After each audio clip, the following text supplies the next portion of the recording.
Bien-aimé Seigneur, nous vous saluons au nom de Jésus. Dans cette 24e leçon, nous continuons avec les attributions, mais cette fois-ci sur le Saint-Esprit. Nous avons vu déjà que Dieu est esprit. Jean 4, 24, il faut que ceux qui l'adorent en esprit et en vérité. Et dans 2 Corinthiens chapitre 3, le verset 17, or le Seigneur c'est l'esprit, et là où est l'esprit du Seigneur, là où est la liberté. Nous continuons dans ces mêmes attributions pour dire que l'esprit est aussi éternel.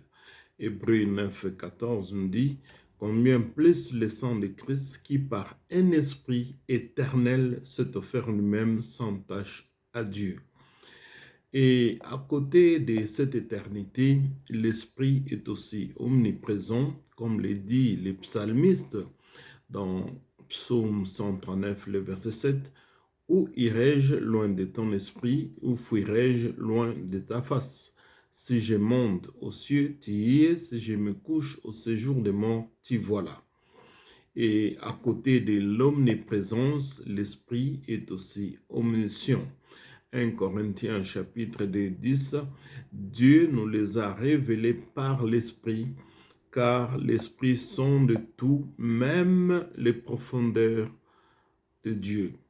L'Esprit est aussi omnipotent, comme Job le déclare, et l'Esprit est créateur. Il dit au chapitre 33, le verset 4, « L'Esprit de Dieu m'a créé et le souffle du Tout-Puissant m'anime. » Dans l'ancienne alliance, l'Esprit n'était donné que sur quelques catégories de personnes.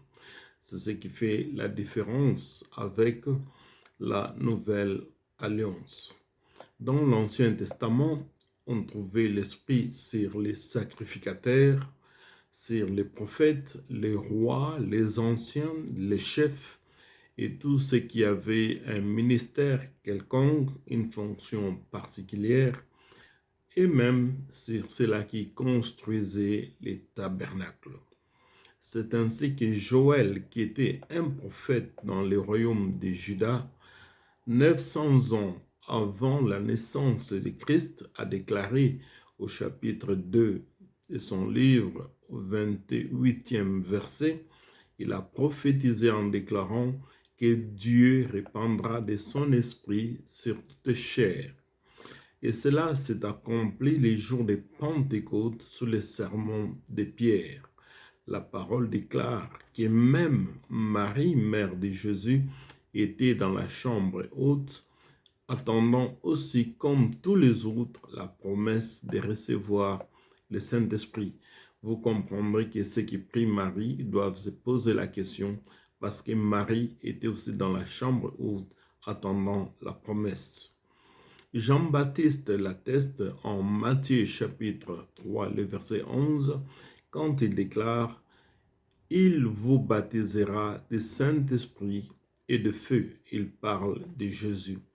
Et quand Jésus entre en scène, il le confirme dans la version johannique au chapitre 14, le verset 15, il dit « Moi je prierai le Père, il vous donnera un autre consolateur ».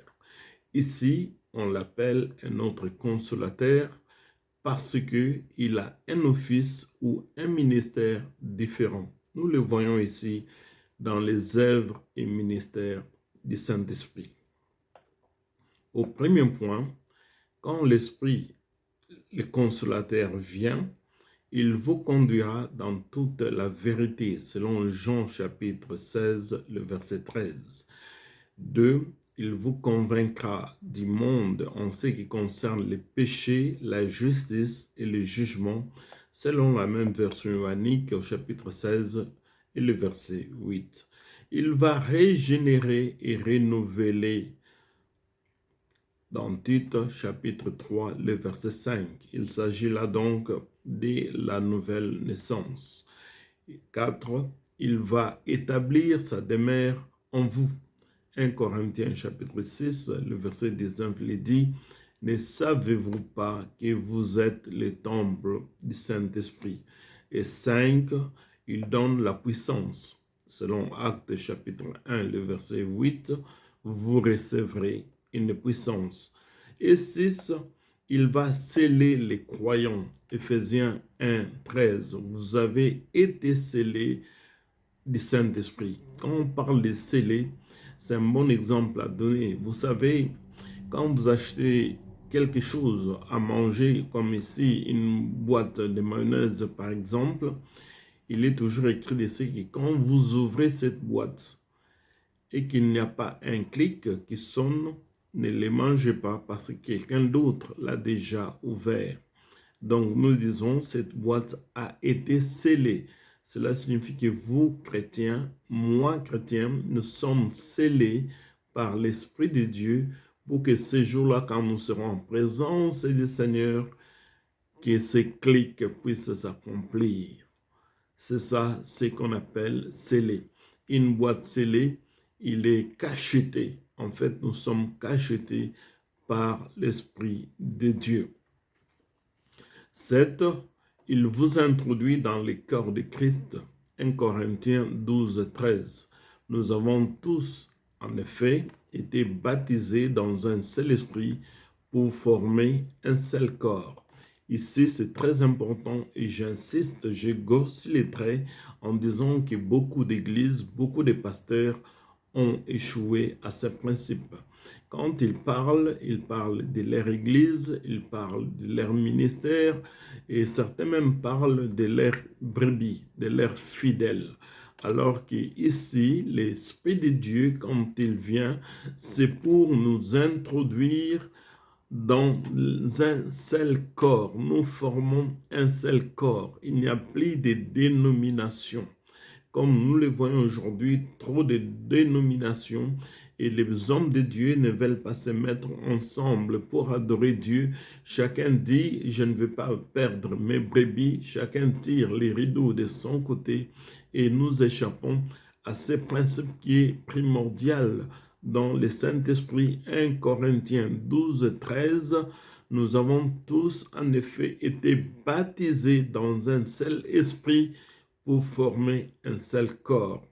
Vous pouvez vous poser la question, est-ce que votre pasteur accepte de pouvoir se mettre ensemble avec d'autres pasteurs pour faire des réunions ensemble pour la gloire de Dieu?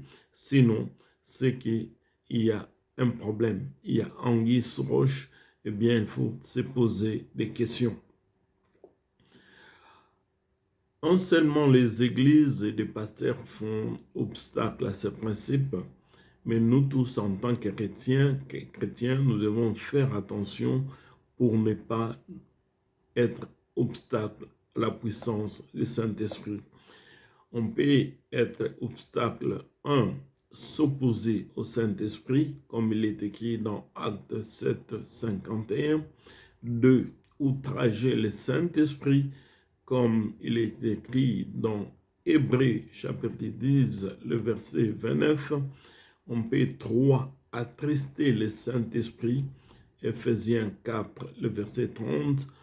4, on peut mentir au Saint-Esprit, Acte 5, verset 3. Vous connaissez l'histoire de ces deux personnes qui avaient vendu leur terrain et ont caché l'argent, Ananias et Saphira, qui avaient menti au Saint-Esprit. Et 5, on peut éteindre le Saint-Esprit. Quand nous disons éteindre, cela signifie arrêter le feu. Et cela concerne les dons de l'Esprit. Il y a beaucoup de gens qui ont reçu ces dons de l'Esprit et qui ne veulent plus opérer ou qui n'opèrent pas librement parce que l'endroit dans lequel ils sont ne permet pas à ce qu'ils puissent travailler librement par le Saint-Esprit. Nous devons faire attention pour ne pas éteindre le Saint-Esprit qui nous a été donné par imposition des mains. On peut aussi blasphémer, le point 6, contre le Saint-Esprit, selon Matthieu chapitre 12, le verset 31. Comment est-ce qu'on peut blasphémer? En fait, blasphémer signifie attribuer à Satan ce que Dieu fait. Là, beaucoup d'hommes de Dieu, quand ils ne comprennent pas une chose, eh bien, ils les condamnent. J'aimerais vous donner un petit exemple. Un jour, j'étais à un endroit où quand on imposait les mains, les gens étaient remplis de joie, ils riaient, ils sautaient. Et notre pasteur a dit, non, ce n'est pas de Dieu. Oh, moi-même, un jour à Dallas, je venais de jeûner, prier, et dans les chemins sur l'autoroute, j'étais baptisé de cette onction, des rires, des joies, et j'ai arrêté la voiture sur la bande d'arrêt d'urgence, et là, j'étais rempli de joie. Quand on n'a pas compris quelque chose, demandons à Dieu, mais ne les condamnons pas. La Bible dit, quand on fait obstacle, ceci peut amener l'esprit à devenir notre ennemi et nous combattre.